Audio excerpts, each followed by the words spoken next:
Bookstores in Germany will now begin to sell Hitler's Mein Kampf after a 70-year ban of the book. Now, historians are readying a new annotated edition of the Nazi leader's book, which will be released in January. The Munich-based Institute of Contemporary History, also known as IFZ, a government-funded research institution, plans to publish it once the copyright to the text expires at the end of the year.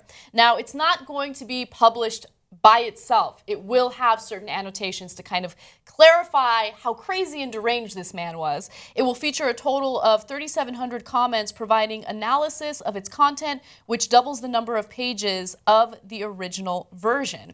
Now, the reason why they're doing this is because, of course, hate speech is banned in certain European countries, including Germany. And the reason why they're bringing this book back to bookshelves is because they want to make sure that historians, those who want to learn about the history, have the opportunity to do so.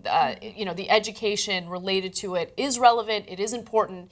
And I would argue that in order to avoid some of the terrible things that happened in the past, you need to educate yourself about what happened and why it happened. So yes, is this hate speech? Absolutely. But it's important to understand why the Holocaust occurred and what we can do to prevent crazy things like that happening in the future.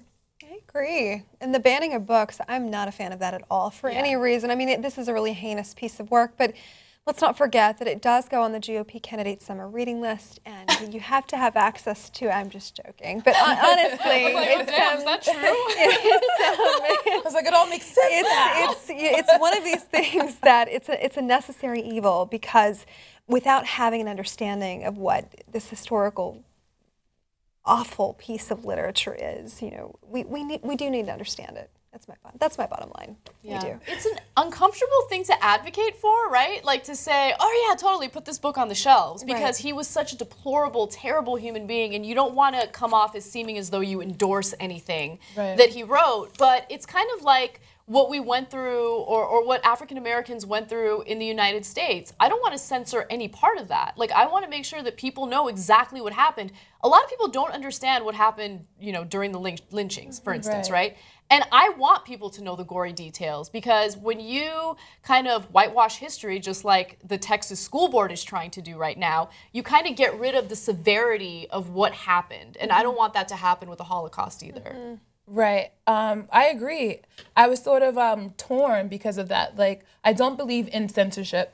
I think, you know, I don't believe in banning books. I think it should be out there. And then the other part of me is like, do you want this to get into the hands of the wrong people? You know, there are tons of people out there that, at first I was inclined to believe, I was like, you know, this isn't going to create racist. You know, like, if people believe whatever they want to believe, no matter what, like, there's nothing that I can read that's going to make me say, well, you know, he's got a point, sign me up, you know, but everyone's not like that. There's part of me that's like, you know, do we want to keep this book out of the hands of the wrong people? But who's to say who the wrong people are? So I think the annotations are helpful. But what I was thinking is, this book is twice as long now. It's 3,000 pages. Are people reading books now? Like, are they going to cliff note it? Like, exactly how is this going to happen? I mean, it really depends on who's taking an interest to this, right? And if you're a historian, you know, absolutely you'd want to read this with the annotations to kind of understand what happened. But another thing is, you know, you can try to censor things as much as you want. And regardless of how deplorable you think something is, it's readily available on the internet. Right? So the World Wide Web makes everything available to us. All we need to do is type in a few letters, a few words, and we can find it.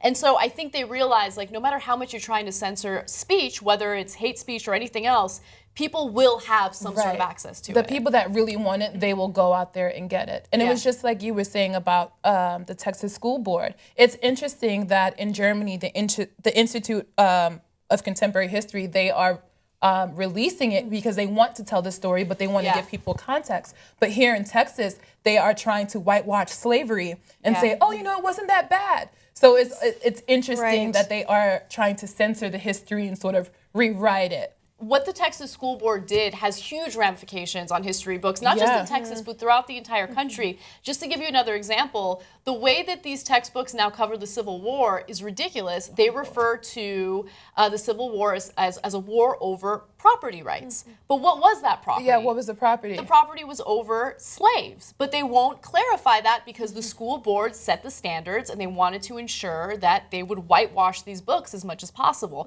And that reverberates throughout the entire education system, and it's disgusting.